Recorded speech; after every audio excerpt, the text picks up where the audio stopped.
बहुत परेशान थे। एक न्याय का जोड़ा आया था, दो स्त्रियां एक ही बच्चे पर अपना अधिकार बता रही थी और दोनों धाड़े मार के रो रही थी। समझ में नहीं आ रहा था कौन असली माँ है। बच्चा अबोध था, वो बोल नहीं सकता था कि ये मेरी माँ। चंद्रगुप्त उन दोनों को ठहराए, रुकवा दिए, कल फैसला होगा। और गुरु के दरबार में गए, गुरु की कुटिया में गए। चाणक्य को उन्होंने अपना तकलीफ बताया, अपनी चिंता बताई। चाणक्य ने तो देखते ही कहा, राजन बहुत मासूमियत है आपके, मायूसी है आपके चेहरे पर, कोई बोझ लिए घूम रहे हैं, चिंता में हैं, बताइए। तो उन्होंने बताया। चाणक्य ने उन्हें कान में कुछ कहा। राजा चले आए प्रसन्न होकर। दूसरे दिन उन्होंने दरबार में बुलवाया और कहा कि ये बच्चा दोनों अधिकार जमा रहे हैं, दोनों समझ में नहीं आ रहा है दरबारियों कौन इसकी माँ है, किसको दे दिया जाए। सभी दरबारियों से पूछा, कोई नहीं बता पाया कौन असली माँ। उन्होंने कहा तो इस बच्चे को टांग से चीर दीजिए 2 टुकड़ों में, और 1 टुकड़ा इसको दे दीजिए, 1 टुकड़ा उसको।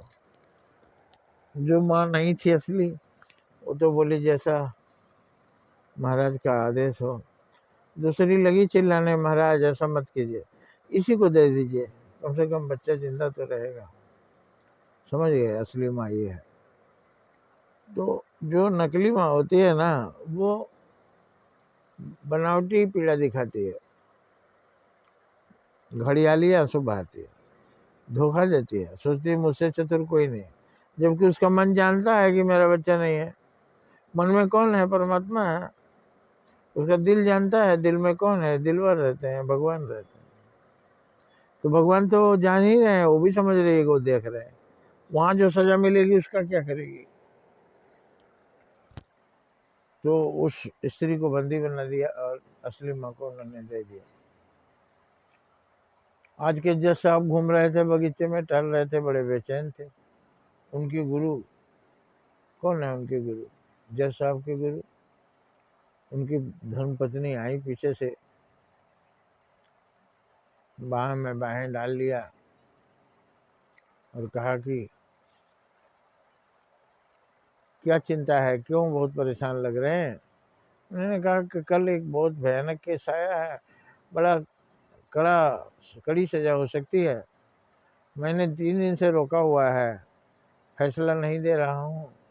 अपराधी के यहाँ से कुछ पैसा नहीं आया, अटैची में आ जाए तो मैं उसके पक्ष में फैसला दे दूँ। उन्होंने कहा, ज़्यादा पैसा आपने मांगा है, 5 लाख मांगा है, व्यवस्था करने में उसको समय लगेगा, थोड़ा धीरज रखिए और 2-1 दिन रोके रहिए। तब तक देखा गेट पर एक आदमी आया है, हाथ में अटैची है। उन्होंने कहा, देखिए वो आपका क्लाइंट आ गया। उसने अटैची दी, जज साहब ने फैसला कर दिया, सबूतों के अभाव में इन्हें बाइज्जत बरी किया जाता है, ये बेचारे दोषी नहीं हैं, और जिसने दोष लगाया है उसको वार्निंग दी जाती है कि वो सोच समझ करके कोई आरोप किसी पर लगाए, किसी निर्दोष को बेगुनाह पर आरोप न लगाए।